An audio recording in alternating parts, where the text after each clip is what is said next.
શ્રીજી મહારાજ જ્યારે અમદાવાદનું પહેલું મંદિર કર્યું ત્યારે મહારાજે 1878 મંદિર કર્યું ત્યારે પહેલું જ કાંકરિયાની 84 કરીને પછી પૂરી થઈ ને એટલે મહારાજ મોટા મોટા સંતોને બોલાયા, મોટા મોટા સંતોની મિટિંગ કરી.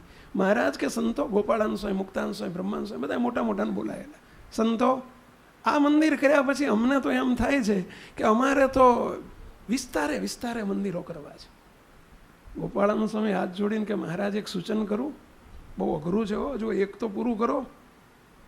મંદિર કરવા સહેલા છે, મંદિરના વહીવટ ચલાવવાનું બહુ અઘરા છે મહારાજ, અને એમાં શિખરબંધ મંદિરો કરવા બહુ કાઠું છે. મહારાજ કે ના અમારે તો શેરીએ કરવા છે, અરે ગામે ગામ કરવા છે. અરે મહારાજ વિસ્તારની વાતના બદલે ગામે ગામે આવી ગયા, બહુ અઘરું છે. મહારાજ કે અમારે શેરીએ કરવા છે. અરે મહારાજ તમારી મરજી, કે ધણીનો કોઈ ધણી છે, જેમ પેલું હામાં પડ્યા હોય ને મહારાજ એમ બોલે. મહારાજ કે અમારે ઘરે ઘરે મંદિર કરવા છે.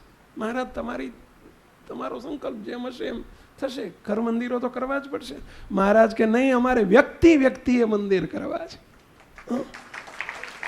આ સિદ્ધાંત શ્રીજી મહારાજે પહેલું મંદિર કર્યું ને તે દાડે આપી દીધો હતો.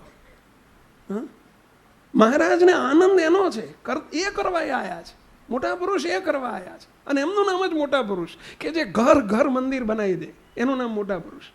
અને જે ઘર પોતાનું નિજ મંદિર બનાવવા માટે યત્નશીલ હોય એ જ સત્સંગી છે, એ જ સાધુ છે, મુક્તો, અને એ જ સત્પુરુષ કે જે નિજ મંદિરમાં જેને રસ હોય. શ્રીજી મહારાજે આ કર્યું.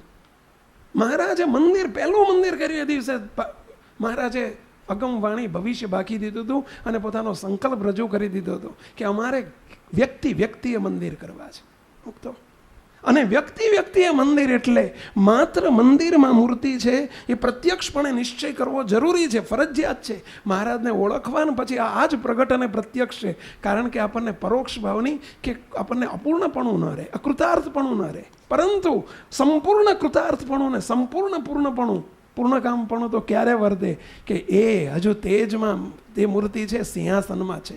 પરંતુ સિંહાસનમાં છે ને, હજુ અહીં તો નથી બિરાજ્યા ને, હજુ નિજ મંદિર તો નથી થયું ને, હજુ એ અપૂર્ણપણું છે. પરંતુ જે તેજના સમૂહમાં છે એ જ સિંહાસનમાં છે, અને જે સિંહાસનમાં છે તેજોમય એ જ અહીં છે. જે તે ભાવે આશરો, એટલે આ બે અર્થ છે, એક સામાન્ય અર્થ અને એક બીજો વિશિષ્ટ અર્થ. જે તેજના સમૂહમાં છે, જે પ્રભાવમાં છે એ જ આ છે, અને જે આ છે એ જ મહારાજે અહીંયા મુક્ત કરીને મૂર્તિમાં રાખ્યો છે.